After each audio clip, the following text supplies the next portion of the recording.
Welcome to Ponchatoula Live, the show where we make it easy for you to connect with the people of Ponchatoula. I'm your host, Parker Layrisson, and today I've got a terrific guest. She is a really fun person, a really successful person. She's always a great person to talk to, and one of the most popular people in town. If you're out and about in Ponchatoula, I'm sure you know Ashley Radcliffe Gilless because she owns La Carreta. And since we all pretty much go to La Carreta from time to time, you've probably seen her. Ashley, welcome to the show. Hi, thanks for having me. I really appreciate you being here. I know your time is limited. I know, in fact, you've got an event at your restaurant as soon as you leave here. And so I promise to get you out of here on time. But before we do that, why don't we just start things off with you telling us a little bit about yourself? Well, I am originally from Ponchatoula. I like to say that I'm from Tangier Parish because I have lived here my whole life. I grew up in Ponchatoula, went to Ponchatoula kindergarten, ninth grade. Then I moved to the Amy area where I graduated, and I was at Amy Warrior there. And then went to Southeastern. And then from Southeastern, I knew that UNO had an HRT program and wound up getting a scholarship over there and went to UNO for a few years. And from there, went back to Southeastern, got an art degree. Oh, wow. And, So, and then in between all that, while I was in college, is when I started with La Carreta. I was 20, I believe. wow.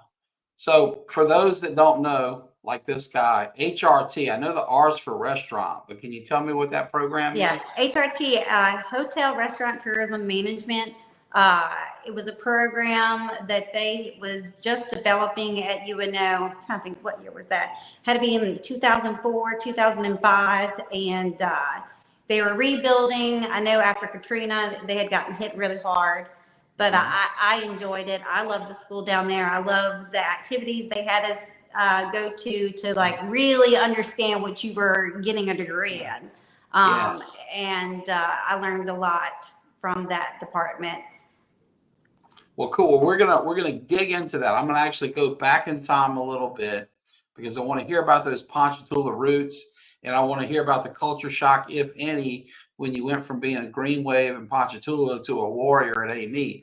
What was that transition like? Because I know the Ponchatoula I grew up in. Of course, I'm older than you, so it was in a smaller, quainter place than the one that we live in today. Certainly, probably than the one you grew up in as a younger woman.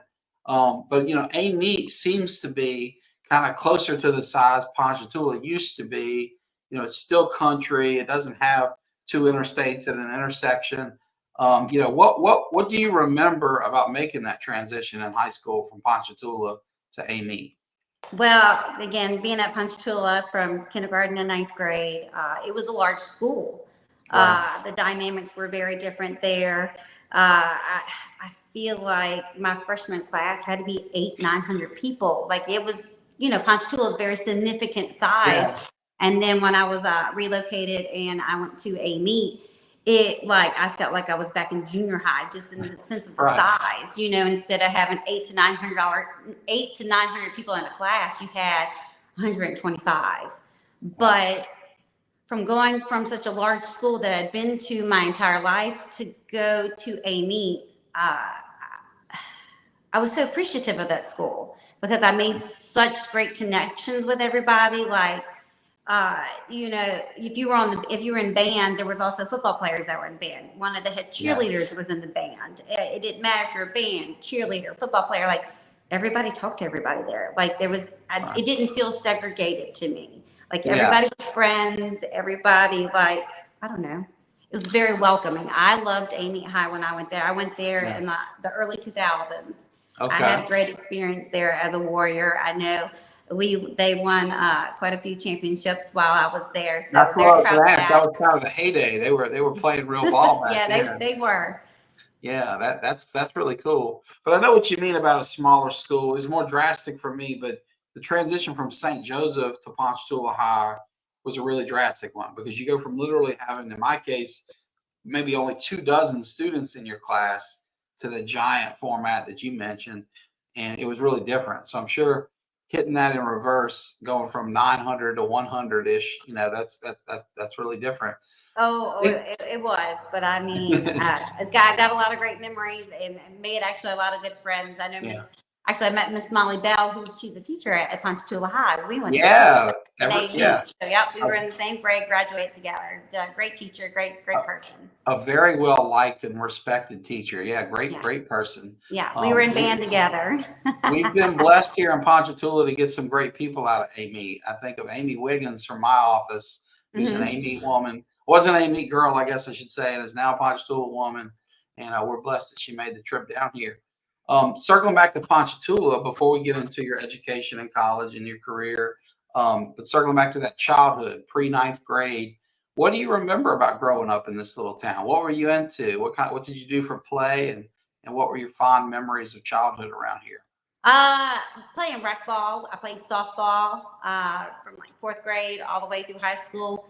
Maybe it wasn't the best player, maybe it wasn't the fastest, but I truly did enjoy I can relate to doing that. that. Yeah, I had a coach one time say, "I've never seen someone try so hard to run and you look so slow." And I'm like, "But I'm trying." But another thing I've always been interested in and been able to do is to draw art, to whether it's realistic or folk art, 3-dimensional, 2-dimensional. That's definitely something that's always been in me. I think that's something I got from both my parents. They're very arty designers, and it kind of flowed into me, I guess you could say. Yeah. So you mentioned you end up studying art eventually, but as a child, I know now there are a ton of art programs. I see people like Free Range Hippie doing programs at the library, for youngsters and adults alike. My kids go, to Rainbow, and they love Miss Missy over there, formerly known as the Big Red Barn. Now we have a bunch of art, galleries around here, and then they have classes too. But I don't recall a bunch of resources like that when I was a kid in Ponchatoula. Did they have stuff like that back then around here, or was it mainly just your parents that nurtured that interest? So partly it was just something I've always was interested in. I wanted to be brought to the library. I want to say there was a book contest, and I wound up entering in how to draw something. That's how much I was just love to draw and show someone else how to make something. But when I was younger, I don't really recall a lot of programs. I know that there was a talented art program in public schools, and it wasn't the easiest program to get into. And I know I was excited to go to Ponchatoula High because I knew that's where Miss Sav was.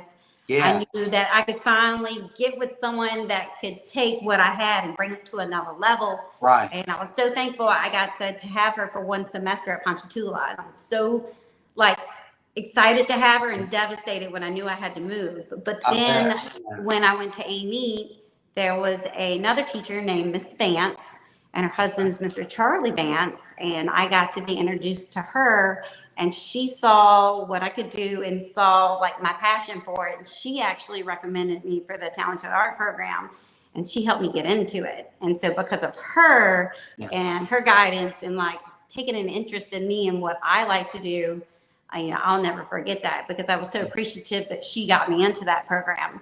And so I got to be in talented art. So when I left and went to Amy, I got to be in the talented art program, where there was someone who came to the school and taught me different mediums and just different techniques.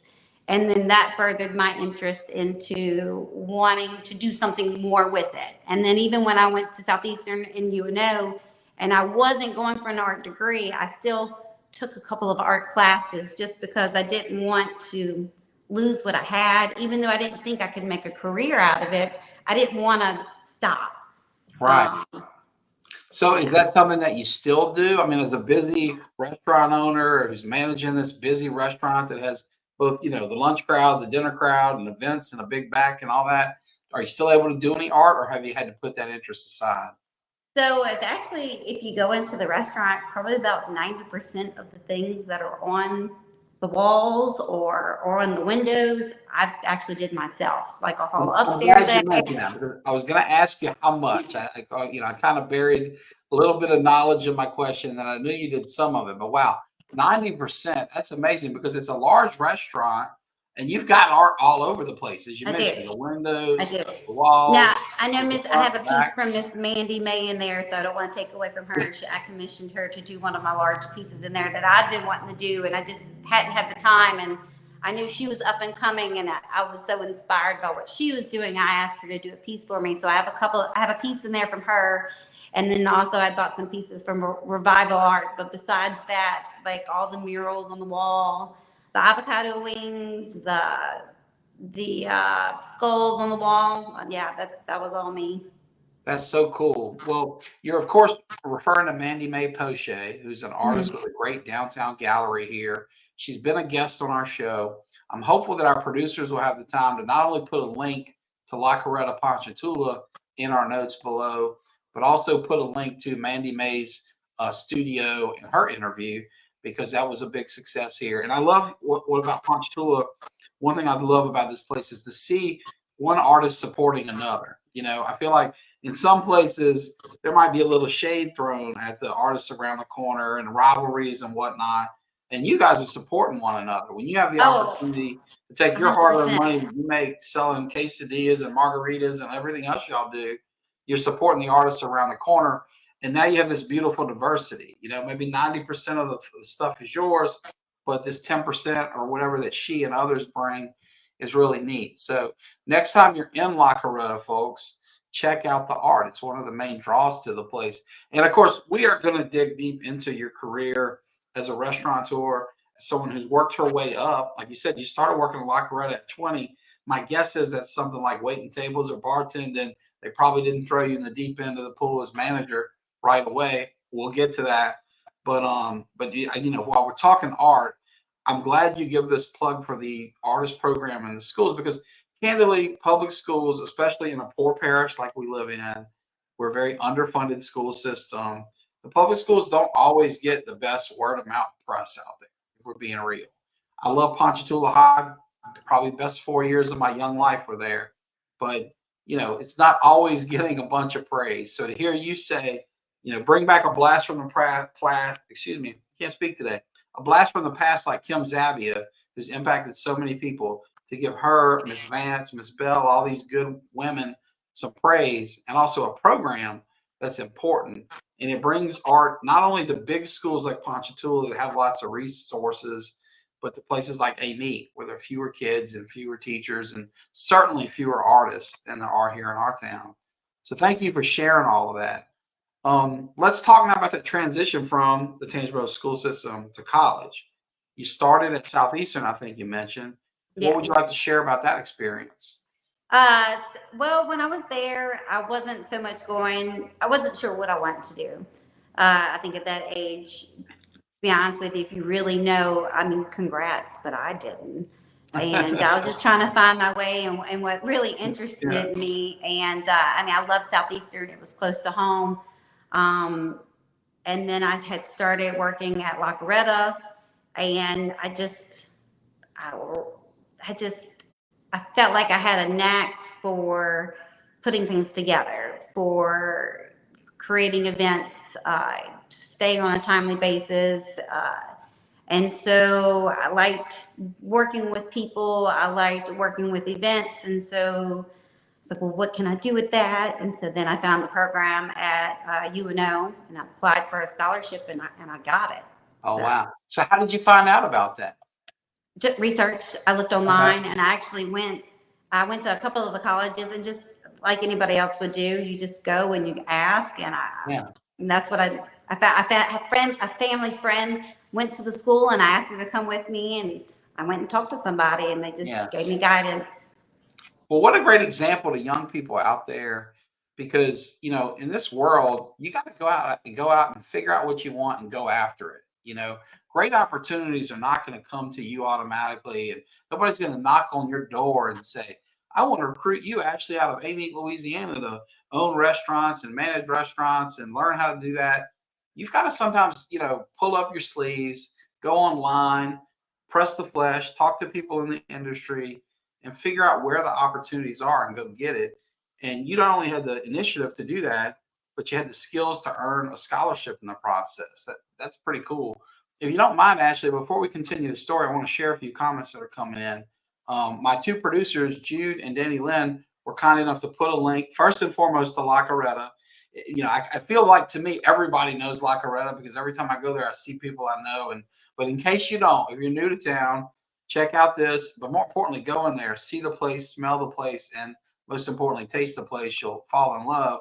And here's Mandy May Poche's interview, the artist around the corner that we talked about, who did some of the work in La Carreta. But we've got some of your friends coming on here that are singing your praises. And so, Ashley, I want to share that with you. First is Matt Summers. Matt, so good to see you. I love your family beach pic there. You got such a great family. And I'm just totally in love with your daughter, Maddie, who's in my little boy's class at school. But Matt says that it's always a fun time going to La Carreta for a meal, drinks, and live music. I want to ask you, Ashley, about the live music later because that's a big draw you have. But Matt adds that Ashley and her crew do a great job. Matt, could not agree more. Thank you for sharing that. I know Ashley, I can see the big smile on her face. She clearly appreciates that. Jerry Miller. Hey, Jerry, how you doing? That's my parents' neighbor across the street. One heck of a nice guy. And Jerry, like Matt, you were smart enough to put your beautiful wife in your profile picture with you. And so I can see Amanda there too. She says that Ashley does an amazing job as a local business owner, and that Jerry and his wife Amanda eat there at least twice a week. What a super nice guy.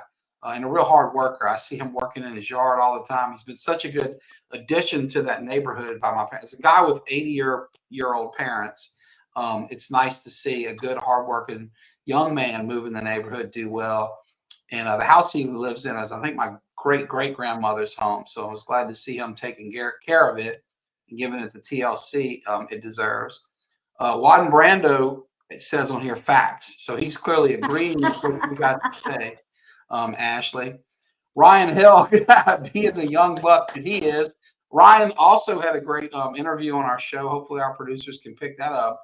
I know it's probably at least a year or more ago, but speaking of talented artists in our community, in that neighborhood, here is one of them. And he, of Love course, him. Yeah, we get him to come do our photography for Strawberry Festival in Cinco. And then he also did my our spur of the moment wedding last year. So yeah, great guy. Yeah. Well, that's good. I want to ask about spur of the moment wedding. That sounds fun. But Ryan, nothing like eloping. Here. We've got salsa dancers and tacos and artists all in one. That's cool. Another just beautiful woman and a great person here in town, Melissa Stanga, says that Ashley is the best, and thank you for supporting the local artists. Oh, Ryan, yeah, her daughter is wonderful. She is amazing. I love when she I love when I have the opportunity to have her at the restaurant. Yeah.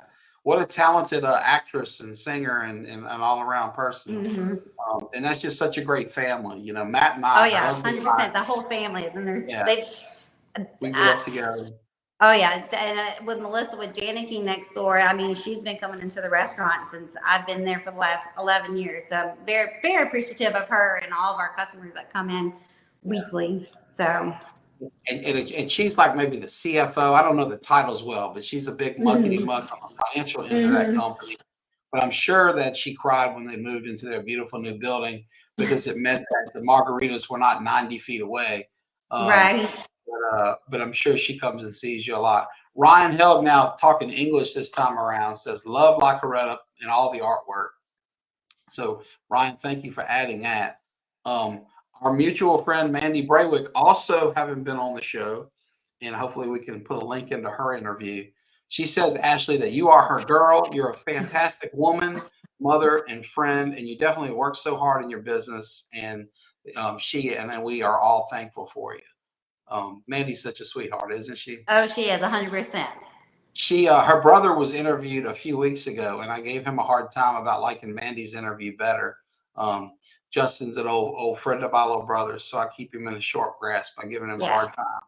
She's super spunky, but always in a good mood and always wanting to give a hug and love to somebody. So great personality, great person. Great family.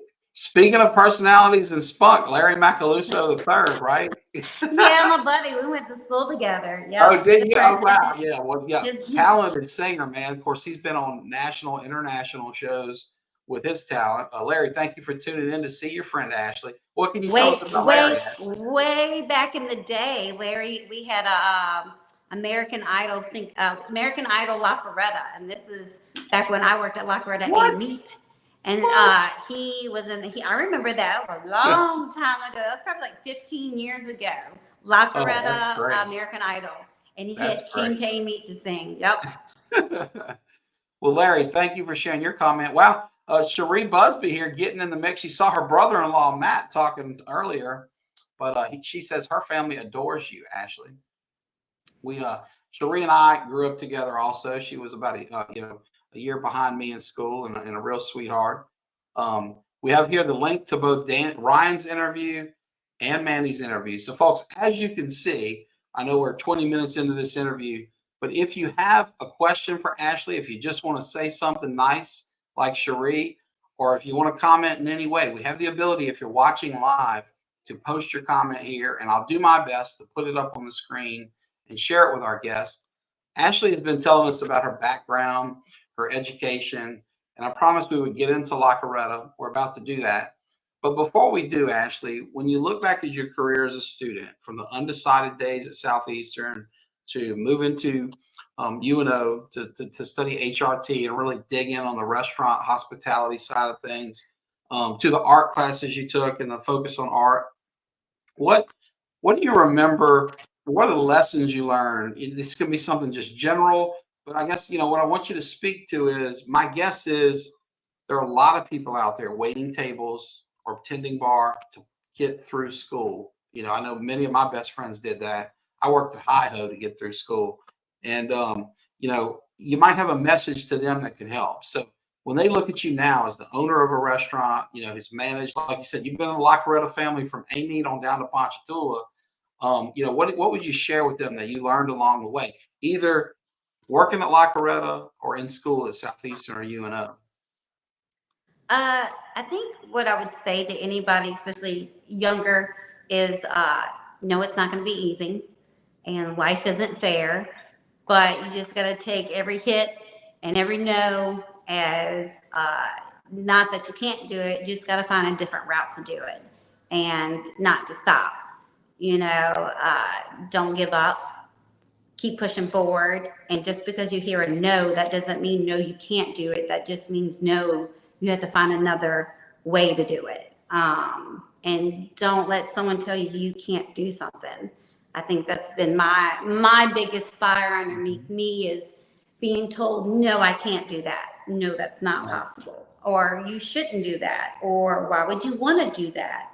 So don't do what you want to do. Do what inspires you, and don't focus on other people. You can't, because that's going to pull you down the most, is worrying about what whoever's next to you, what they're thinking and what they're doing.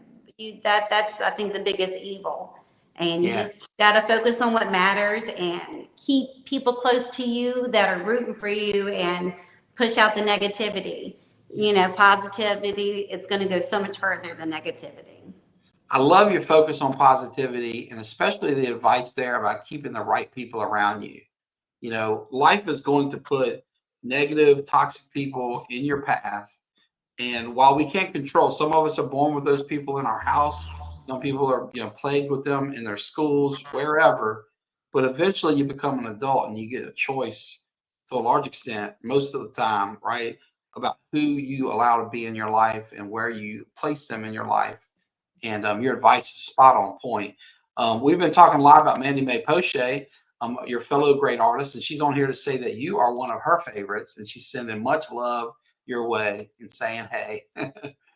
And Larry has circled back to say this is such a great show, and it's great to see community members like you, Ashley, being highlighted. He really enjoys it. So, talking La Carreta, that was great advice. But let's circle back and draw in closely, highlight the early days. So I think you mentioned earlier, you're only 20 years old when you started La Carreta. You're a college student. I assume your career there started like the umpteen friends of mine that have been La Carreta waiters, et cetera, over the years. How did you get the job? And, how did that path take you? Because as you mentioned, you go to A-Meat at one point. Now you're down here in Ponchatoula as an owner and managing director. Tell us about your career path, if you don't mind. Yeah, no, that's not a problem. Actually, I say I was 20. I think I was 22 when I started with La Okay. Carreta. But so I was at Southeastern, and I was living in A Meat, and I worked at Ace Hardware at the time, and I believe I was a Miller Lite girl as well. And just hunting for another job, just trying to, move forward in life. And Black Red Amy was about to open up, and I remember Saul walking into Ace Hardware, coming in to buy something. We met. About a month after they opened, I went in for an interview, had no waitressing experience, and got hired, got trained, was a server, and within like 3 to 6 months, trained for a bartender. And then I was at the A Meat location through my college days. And then around 2010, I left Lockwood A Meat and went to Lockwood Hammond. And at that point, I was back at Southeastern, and I finally graduated at Southeastern, and I was at Lockwood Hammond bartending, managing a little bit, not a lot. Finished Southeastern with an art degree. And I was just kind of, by this point I was married, I had my daughter, and was really just trying to figure out what I wanted to do or what could I do. I actually worked for Smitty Supply for about a year while I was still bartending at La Carreta Hammond. From there, I worked. That's hustling. Smitty's by day and La Carreta by night. I worked full time at Smitty's for a year, and as well as part time at La Carreta, as well as I had my daughter. And from there, I went and was an assistant paralegal for an attorney's firm, and still was at La Carreta bartending because I just enjoyed the environment and the atmosphere and the customers. And about a year of being at those attorneys firm, a spot opened up for management, and they would ask me like, "Hey, you do want to come in and try to manage?" So reluctantly, I told them yes, and then started managing at La Carreta Hammond. So how does that process work? Because I've seen La Carreta grow over the years. I've been blessed to know Saul since they had one restaurant, and he had a partner back then, Jorge. And of course, now La Carreta is everywhere, and it's this empire. And I've always admired Saul, that he stays involved, but how does that, is it a tap on the shoulder? When you're bartending, how do they spot talent like you and realize that you can go from, hey, you walked in the door as a Miller Lite girl, and now you're ready to run the place? What's that selection process like at the company? I think it just comes down to hustle. It wasn't so much that I wanted to make money. I needed to make money. I had my daughter, I had my family that I think about, and I had to provide for. So it wasn't so much of a want. It was I needed to work. I have to work. Have to, take care of my family and get them the necessities that they need, so that they can prosper and do well. I think they saw the hard work and that I cared.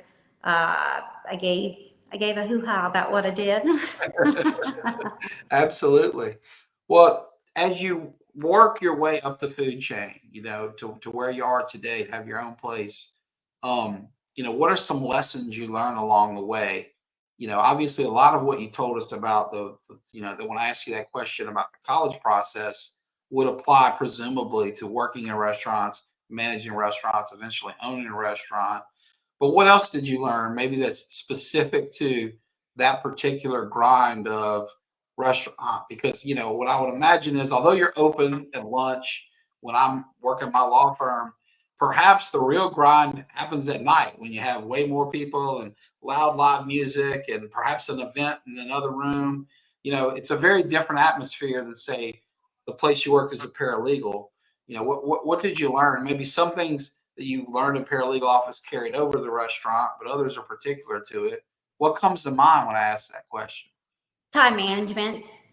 100% time management, between working the law firm or with the oil company, just time management and prioritizing what needs to get done that day, what staff we have going on, what events we have going on, what products need to be ordered, what bills need to be paid. Just especially with the restaurant now, I do run from the front to the back of the house, and we have as many as 40 to 50 employees at one time.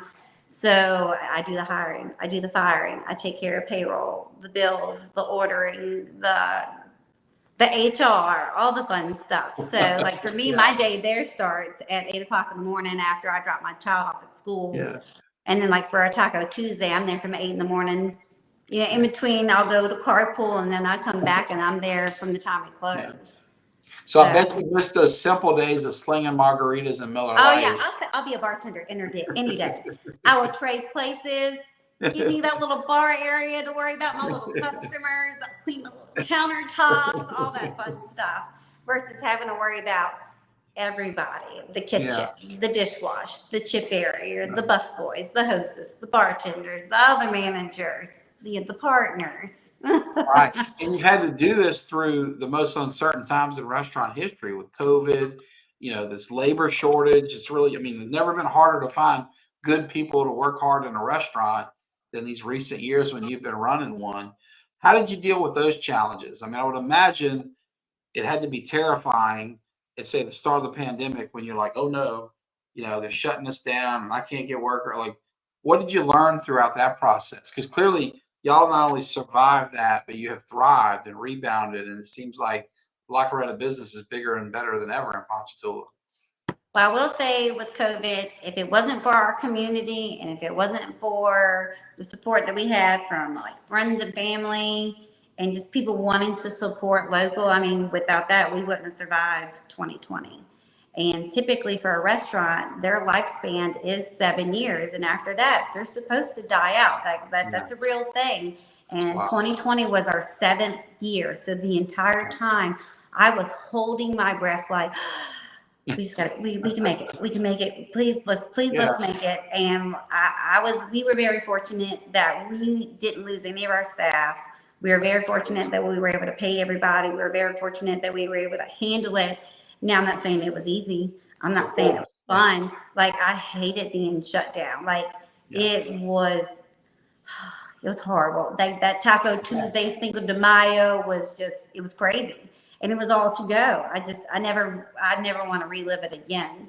But very, very, very appreciative of the staff that we had during 2020, very appreciative of all the customers and for the crazy rules and just everything, with them being as kind as they were and still coming in and still getting to go orders. Or when we finally were able to open back up, we're willing to come back in. We're willing to follow the rules so that we didn't get in trouble, because, as much as some things we didn't want to follow, we just wanted to make sure we still had a job. Yeah, you can't put your business and your livelihood on the line to break a rule even if you don't agree with it. Yeah. And like, whether the community knows it or not, like, by them coming to La Carreta, they're also supporting 40 to 50 families. We're taking care of your meal and we're making sure you didn't have to cook, you didn't have to clean. You had a fun night out with your family and a great atmosphere and you're feeling good going home. We'll also know that you just helped a college student, they're paying their loans, or there's someone who just had a baby, or someone's about to get married. One of my girls, I'm very blessed because I have long-term employees.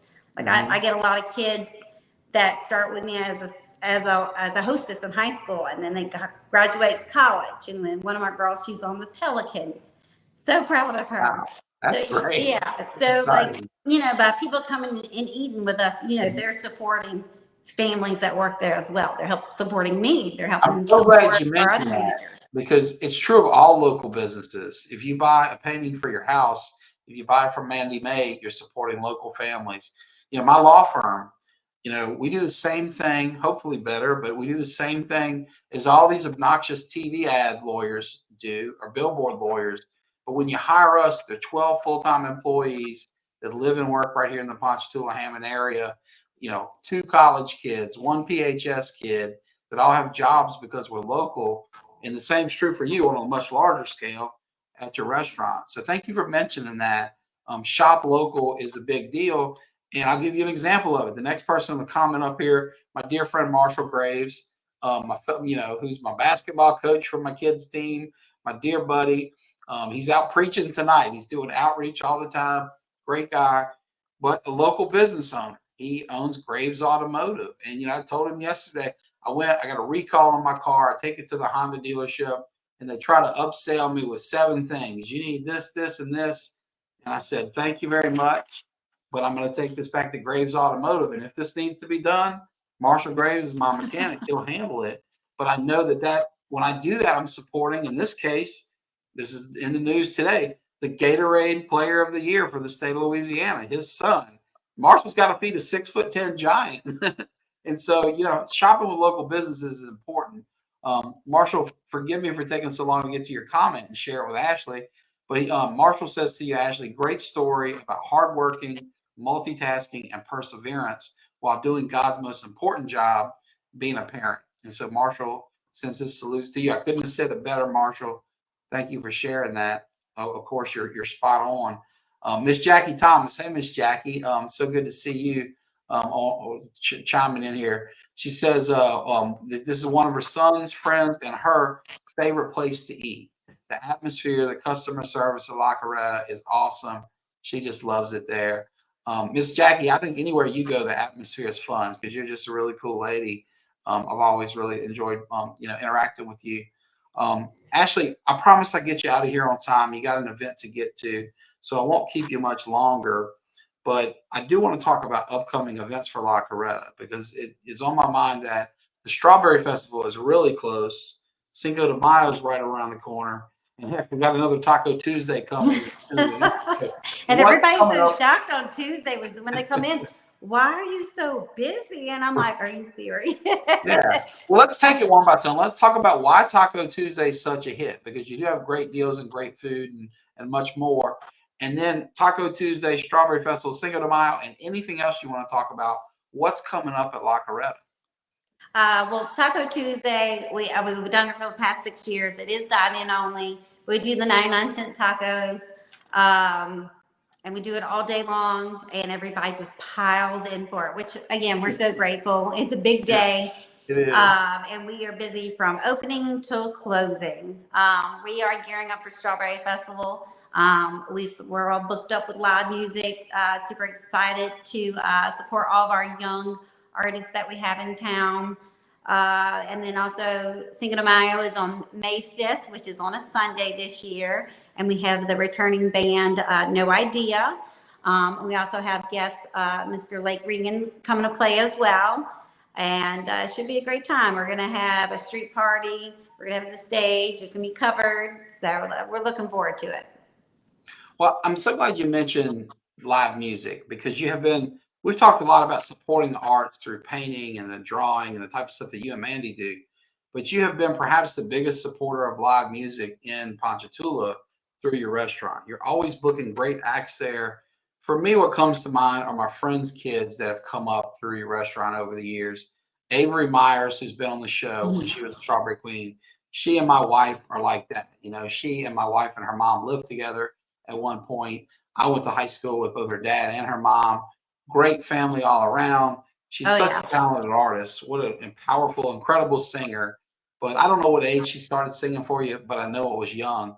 She was with TJ. Yep. Yeah, TJ Barron. I think she just graduated from Southeastern, I believe, years ago, and she went for cosmetology, and I feel like she just finished that. So I feel like nothing gets in her way. She keeps pushing forward and achieving her goal. So super proud of her. Thanks for shouting out to because that's so true. And I think of Caleb Day. He might have been like 13. I don't know. He was legal, okay? I'm not trying to, but as soon as he's legally old enough to work, he's playing for you, the guitar. I think TJ was his teacher too. They were my next door neighbors at the time. Just so many acts that come through there. Great guys like Wesley Wilson that the whole town loved. I mean, you just always supported all these guys. And I want you to know, as somebody who, has not been able to make it out and listen and watch as often as I like, we as a community appreciate that, because those guys don't have a lot of opportunity. There are not a lot of stages around here. This isn't Nashville. Right. And you've done a good job of really bringing quality acts, but supporting, more importantly, quality people. Getting back to those 40 or 50 families you support by having people work there. These are more families. And I see Wesley Wilson, or saw him, at carpool drop off at preschool. Great guy. I mean, I remember loved him. So sweet. Yeah, we went to school together as well. His wife His kids are gorgeous. Love seeing them come in. Yeah. He'll actually be playing during Strawberry Festival on Saturday. He normally comes and plays for me that weekend. You're right about his kids. I remember when our kids were playing t-ball together, his beautiful little blonde daughter got one of those little skirts, and it looked like the Tom Hanks movie about the female baseball players. And she was just so cute. But yeah, what a great family. Speaking of great people, my buddy Jeff Leschere, and I was just talking to on the phone earlier today. He says Ashley is great, always friendly, loves seeing you when there's there for dinner. As a side note, he knew you when you were a little girl and lived next door to Kevin Rayford, and it's great to see your success. I had no idea you lived next door to Kevin Rayford. I did. You probably saw a lot of Jeff. They've been best friends their whole lives. Both Kevin and Jeff have been on the show here before. When I mentioned earlier having Southeastern students working for me, one of them is Kevin's son, Lathan, great kid. So it's neat to see all these Ponchatoula families kind of come up. And man, couldn't talk about a more successful trio than Jeff Leschere, the king of real estate title law, you owning and running the La Carreta, and Kevin, our newly elected assessor, who I think is now by percentage the highest vote getter in the parish. Really exciting times here in Ponchatoula. We're at the 40-minute mark. It's time to get back to work. Before you go, Ashley, is there anything else you'd like to talk about? Anything on your mind, on your heart? Just anything you want to share with our viewers and our listeners? Just thanks for the support. Thanks for being patient with us. Just don't forget that, at La Carreta, we are a mom and pop restaurant. We might seem bigger than what we really are, but at the end of the day, like, we're just normal people, and we're just trying to provide a good meal, make your day a little bit easier, and just trying to be a good person and produce good workers. And I hope one day when I have staff that's been with me and they go to work somewhere else and they see that they work for me, they know that, wow, they came from a good place. I take a lot of pride with our staff and the young staff that I have. I feel privileged to be their first job. And so I think that's something. And so trying to teach them, the do's and the don'ts, and, just being appreciative of what you had and just working hard. And that's so important no matter where these kids go. You're talking about the young workers that work for you. I look back, I worked for 4 years at Hi-Ho and for 3 years at Berrytown Produce. And I've been practicing law well over 20 years.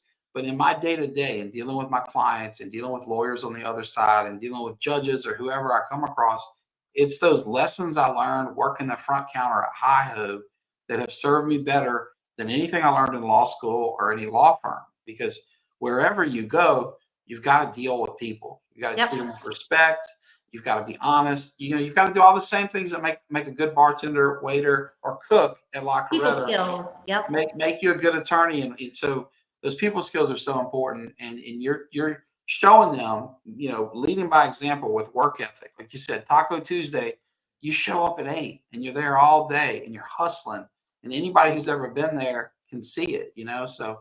And I know your staff does. So those things you want to be happening with your staff, those lessons you're wanting to impart, I can assure you that you have, because I see it from the cheap seats as a customer. John Bardwell says everyone should do a stint in the service industry. And cousin Johnny, you're absolutely right. Your niece works for me as an attorney, and she'll tell you at our law firm, we screen every lawyer to make sure they have. We like waiters and waitresses because we know they know how to deal with people. Emily Bougier Hatfield, we were just singing the praises of your beautiful daughter, Avery. Thank you for watching here with us till the end. She says, Ashley, congratulations on all your success. She and her family will always be grateful for the opportunity you gave Avery Myers at the young age of 16 years old to perform and learn and grow. And Emily, I hope you and Clinton, your whole family, are doing well. We love you guys. Miss Jackie Thomas has circled back to say that you're just such an amazing human being with humbleness, Ashley, and these things we're talking about, these skills that will follow those kids a lifetime. And my pal Ryan Griffin, who I owe lunch to. Ryan, we're going to go to La Carreta. Since you're watching the La Carreta interview with Ashley, we will go to lunch soon. He says hi. So to all the folks that stay with us 44 minutes, thank you for watching. I know Ashley appreciates it. So do I. We will end our interview here, but we'll be back next week. Ashley, thank you for your time. You've been a great interview, and we appreciate you. Y'all take care.